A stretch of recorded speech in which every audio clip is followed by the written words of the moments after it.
4 बार विधायक रहे, 2 बार मंत्री रहे, बहुत अच्छे वक्ता हैं, उत्तर भारतीय समाज में लोकप्रिय भी हैं, टिकट मांगने का उनको अधिकार भी है।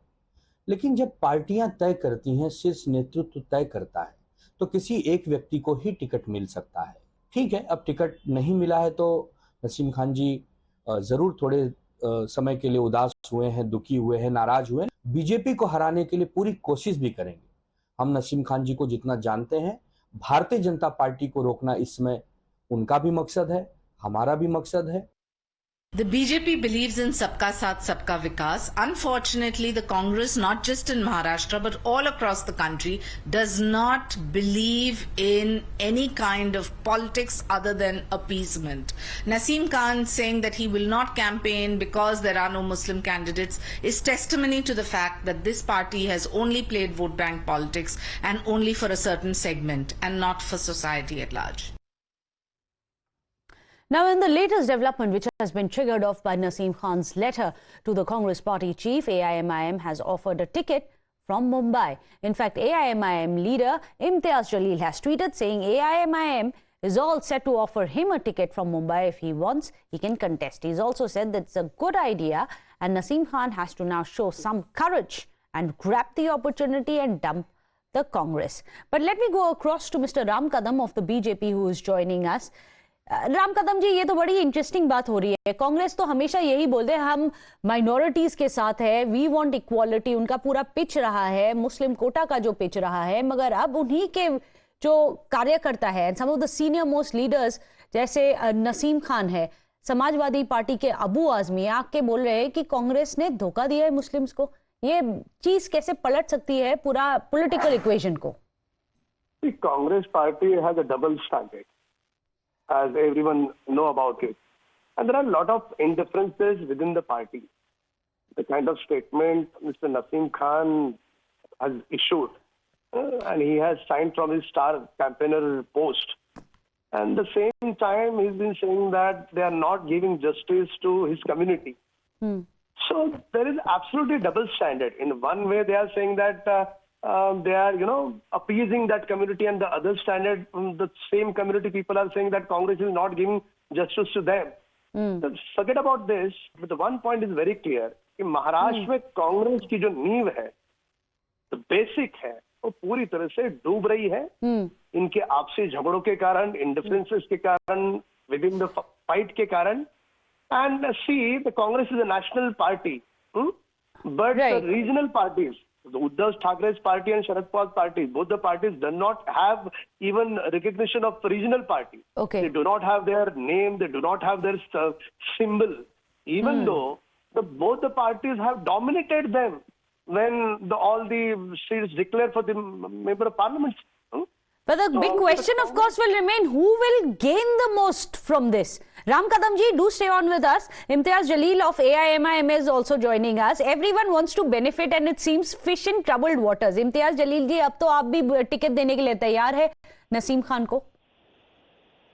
जी, मैं बिल्कुल टिकट देने के लिए तैयार हूं। और देखिए, हमें शुरुआत से ये पता था कि कुछ राजनीतिक पार्टियां जो अपने आप को सेक्युलर पार्टियां कहती है और पिछले 75 सालों से मुसलमानों का, दलितों का, पिछड़ों का वोट लेते आई है, उनकी लीडरशिप उन्हें नहीं चाहिए। वोट जरूर चाहिए उन्हें कि हमें वोट दो वरना बीजेपी आ जाएगी।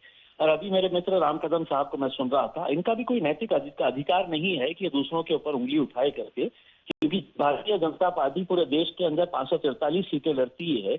अगर वो एक भी मुस्लिम को टिकट नहीं देती है तो पहले अपने भी गिरेबान के अंदर झांक के देख लेना चाहिए कि आप मुसलमानों के साथ कितना इंसाफ कर रहे हैं करके। लेकिन यकीनन कांग्रेस और राष्ट्रवादी कांग्रेस हमेशा से मुसलमान इनको वोट देते आए। मतलब विन विन सिचुएशन ये क्या AIMIM की ही होने वाली है? नसीम खान जी क्या लड़ेंगे? आपने बात की है उनसे?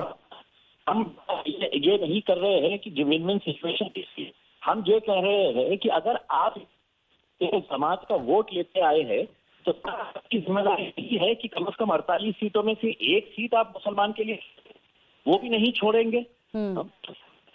कि हर 5 साल के बाद आप हमारे दरबार में आएंगे और हमने आपके लिए तो सिर्फ कुर्सियां बिछाने का काम करना, शतरंजियां बिछाने का काम करना, ये काम करने के लिए रह गए हैं। और जीत के है तो वो जाएंगे खासदार बन के, सांसद बन के, MP बनकर वो बैठेंगे, मंत्री बनकर वो बैठेंगे और हम आपकी गुलामगिरी करते रहना चाहिए। तो सभी राजनीतिक पार्टियां, मगर वो तो बोल रहे हैं कि they are the champions of Muslim rights. अभी तो बीजेपी वायरल भी कर रही है जो मनमोहन सिंह जी का बयान था when he was the prime minister that the first right should be that. अगर उनका वो व्यू है मुस्लिम्स के that they want to give them not just the right but also the first right on India's resources, तो आप बोल रहे हैं कि नहीं दे रहे। देखिए, बीजेपी के बारे में तो आप जितना कम बोलेंगे उतना ज्यादा बेहतर रहेगा, क्योंकि बीजेपी को तो ये लगता ही नहीं है कि इस मुल्क में माइनॉरिटीज का एक बहुत बड़ा तबका, जिसको हम माइनॉरिटीज के अंदर माइनॉरिटी वाला तबका जो है वो मुसलमानों का है करके, और जब आप बड़े बड़े गप्पे मारते हैं, नारे आपने ये बड़ी बात कर दी है। राम कदम जी से तो ये पूछना बनता ही है। Do stay on with us Imtiaz Jaleel ji. Ram Kadam ji, आप कुछ बोलना चाहेंगे? देखिए, कांग्रेस दल ये कंफ्यूज पार्टी है। ये इनके नेता चुनाव समीप आते हैं तो मंदिरों में जाते हैं, गले में जनेऊ पहनते हैं, और चुनाव समाप्त होने के बाद यही कांग्रेस दल है जो हिंदू विरोधी बातें करता है। तो ये पूरी तरह से कंफ्यूज पार्टी है। लोगों ने इनको नकार दिया है। और रहा सवाल एमआईएम का, उनकी भी हालत इसी प्रकार की है। इस देश ने मन बनाया है कि मोदी जी तीसरी बार प्रधानमंत्री होंगे और देश हित के लिए होंगे। आज देश सब दूर जिस प्रकार से प्रोग्रेस कर रहा है, इस बात को कौन नकार सकता है? मगर एआईएमआईएम तो बोल रही है कि वो मुस्लिम विरोधी पार्टी है। बीजेपी को तो मुस्लिम विरोधी बोल रहे हैं इम्तियाज जलील। हम सबका साथ कहते हैं। हमने किसी एक तबके का साथ नहीं कहा, सबका साथ कहा। हमने ट्रिपल तलाक की बात हमने जब करी, एक जो हमारी जो बहन है उसको 3 बार तलाक बोल करके उसको घर बिठा दिया जाता था, तो ये किसके हितों की बात थी? मैं आपको 100 चीजें गिनवा सकता हूँ जो हर तबके के लिए मोदी जी ने की है, मुस्लिम समाज के लिए भी मोदी जी ने की है। तो इसके लिए सबका साथ, इसका अर्थ ये होता है सभी धर्मों का, सभी पंथों का, सभी जातियों का विकास। हम जाति धर्मों के ऊपर इंसानियत, मां भारती का हम प्रोग्रेस चाहते हैं। लोकतंत्र के अंतिम पायदान के सीढ़ी पर जो गरीब व्यक्ति बैठा है उसके उत्थान की हम बात करते हैं। जब हमने घर घर में टॉयलेट दिए तो ये नहीं देखा कि ये कौन से धर्म का है। जब 25 करोड़ लोग गरीबी रेखा के ऊपर उठे, तब उनका धर्म देख करके उनको ऊपर नहीं उठाया।